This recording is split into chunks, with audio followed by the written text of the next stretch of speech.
multiple arrests in a murder-for-hire investigation. The woman killed caught on camera fighting off the gunman before running for her life. Fox 11's Christy Fajardo live in San Bernardino with details on this and the several suspects in custody. Christy. Yeah, Christine and Alex, there are 5 suspects in custody, including the victim's estranged husband. Loved ones tell us that Jessica Torres, the victim, who was 44 years old, was very lovable, but she was also a very smart businesswoman, and that the couple had amassed a multi-million-dollar fortune. Wow. It was a murder-for-hire. San Bernardino police say was caught on video. Yesenia, or Jessica Torres, is approached by a man as she's leaving a burger restaurant. They talk. He grabs her purse as she's sitting in her car, and he pulls a gun. She then gets out and tries to fight him before he chases her around the vehicle. Others try to come to her rescue, but they are fired on. Police stopped the video before the fatal rounds were fired. This brazen attack happened in broad daylight, in full view of patrons and employees who were working at the restaurant. Police say it happened on January 10th on West Mills, and 4 hours later, thanks to license plates and security video, they identified the suspected shooter, 31-year-old Gerardo Llamas Torres, and the getaway driver, 37-year-old Reynaldo Relas. It was definitely a murder-for-hire case. There is evidence to show that the suspects did stalk our victim for several days and months prior to this murder. But police say it wasn't until they realized that Relas was the brother of this man that a motive fell into place. That's because Arnaldo Relas worked for Juan Perez, who was the business partner of Torres' estranged husband, Sergio Reveles. The husband and wife were locked into a multi-million-dollar divorce. The divorce has been a process for over 2 years. And as you know, when there are multiple millions of dollars involved, there is going to be some going back and forth over assets. I just wanted to show you my pallet yard and TikTok videos show Torres' charming personality. I wanted to talk to you about the importance of getting involved with your community. And her commitment to the community. Friends who didn't want to be on camera say she was a giving and loving person. Jessica was a businesswoman in our community. She was well known and well respected. Police have arrested the 5 suspects, including her husband, and say this is what they found at their homes. Hundreds of thousands of dollars in cash and guns. Yo, that's crazy and insane. So that cash probably was the money that he was paid to do the job. And you see the amount of weapons that they found there? Seems like he was a hitman, right? This is crazy and insane. And the husband is behind this? Yo, I don't understand why would he do stuff like this. Like, y'all was already rich.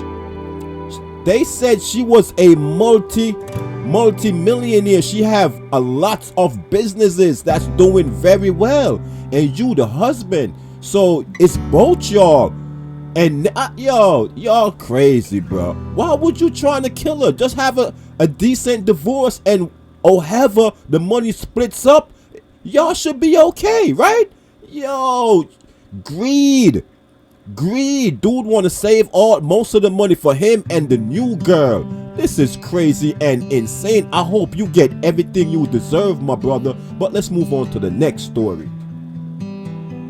It was on February 4th when a white SUV was hit from behind at the Frontrunner crossing at 1000 South Angel Street in Layton. The impact sending it onto the tracks and into the path of the approaching train.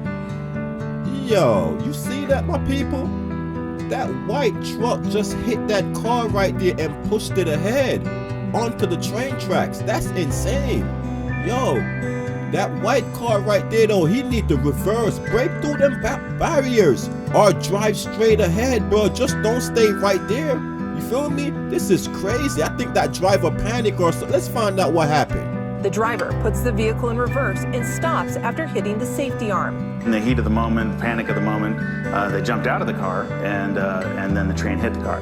UTA says it's easy to look at this video and want the driver to pull forward or reverse and break the arm. But hindsight is 20/20, and the driver was likely in shock. I'm certainly not going to second guess them in the heat of the moment. They remind drivers to always pay attention when approaching a crossing. And if you find yourself on the tracks with the safety arms down, drive through them. Go ahead and break the gate arms. They're far less important than you or your car or anybody else. So go ahead and break the gates. scratch up your paint, break your back window. Facts. It's a whole lot better than what ended up happening.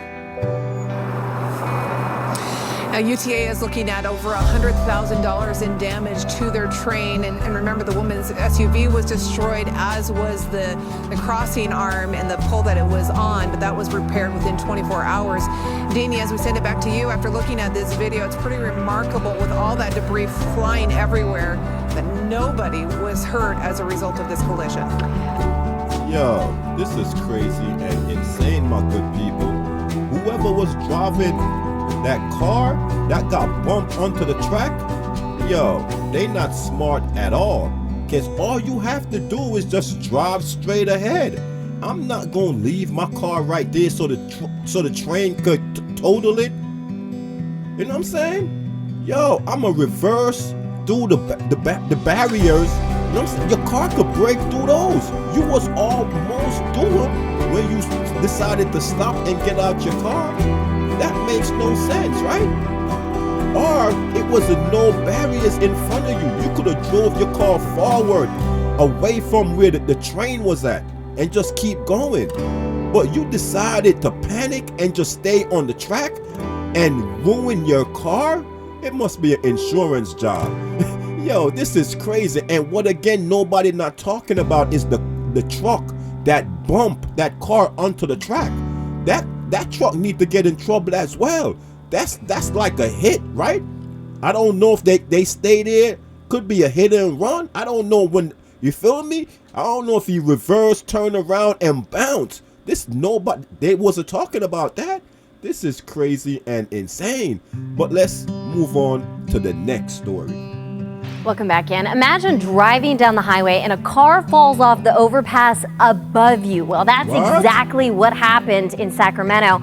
Another driver's dash camera caught it all on tape. Andres Valle has that video. Let's see it. It's been hours and I'm still on edge, being so close to what it could have been. Kaiman Jung in shock over what he witnessed and captured on camera. It all just happens in slow motion. I saw a car falling, tree parts falling. Sacramento police say a driver went off the West El Camino Avenue overpass in Natomas and crashed onto Interstate 5. Jung was driving home when his dash cam recorded the crash, giving him seconds to react. It was just assess the situation and figure out the least painful way to get through it. So I still had to roll through parts of the trees and whatnot. There's no way around that. There's still a lot of debris left over from this crash. We have a hubcap right here on the overpass of El Camino Avenue. But if you look over the shoulder on northbound I-5, we have the tree branch from where the car clipped this tree when it flew over. More debris was found among the tree branches, along with tire marks showing where the car veered off the overpass. The driver in that car was the only one taken to the hospital. And I'm glad it turned out better than it really could have possibly been. It could have been a lot worse. Jung grateful that no one else was injured. That car really could have landed on any of us that were passing at the time. Facts. The two drivers that were on my left were so much closer. I feel like those are the two lottery winners. That was all. Insane, my good people. Wow. From off the higher level, he flew off the bridge and ended up on the highway. Yo, bruh, imagine you fell off the higher road, off the bridge, and end up on the highway with a whole bunch of traffic flying towards you, smacking you all over the place. You lucky you alive, bruh. This is crazy and insane. But let's move on to the next story. Attend a string of smash and grab burglaries targeting businesses in Santa Clarita. The thieves stole cash registers and destroyed property, and it was all caught on surveillance video. And for some of the businesses, it's not the first time they've been hit. KTLA's Carlos Acedo is live in Santa Clarita with more. Carlos? Insane, yo. Michael share at least 3 businesses at the strip mall were targeted in a matter of minutes, including the pizza shop behind me. Tonight, the shops, the businesses, they're fighting back, releasing surveillance video in hopes of catching the suspects. The hooded suspects moving quickly, committing one smash and grab after another. Here we see as they smash through the front door at DeMarco's Pizza in Santa Clarita Monday around 2 a.m. The thieves run in, jump the counter, and get their hands on whatever they can. I feel like they were young kids. They were pretty quick also. They grabbed one of the register. They broke the other one and took one. The owner was able to replace the glass door, but this isn't the first time she's been hit. Because I had to go get another register for me to work on Monday, so I don't lose the business on Monday. At least 2 other establishments in the strip mall were struck that same morning in a similar fashion. The Baskin Robbins and I Love Sushi. Surveillance video showing as a car pulls up to the restaurant and the suspects attempt to break the glass door. They cause some damage but take off without taking anything. About 6 miles away, just after 3 a.m., more hooded suspects break into Venice Pizzeria off Sierra Highway. We realized the whole of the place has been damaged. The equipment, the cash register is missing, and the cash ATM, we found those ones outside with the broken glasses. The business owner tells me he has been hit twice in the last several months. He's also a pastor of the church next door and utilizes his kitchen as a food bank. We are giving out food every Saturday from 10 o'clock, over 150 people, of which the pizzeria is helping the church to preserve their food as well. So it's not just the money, but it's the kind of the trauma, the situation that we find ourselves. It's hard. We are trying to stay afloat.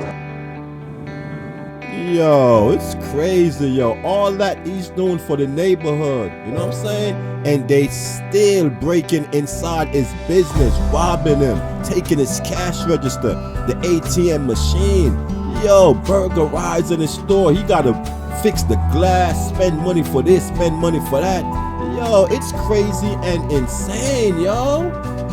Yo, make sure y'all be safe out there, ladies and gentlemen. Peace and love, and we are out of here.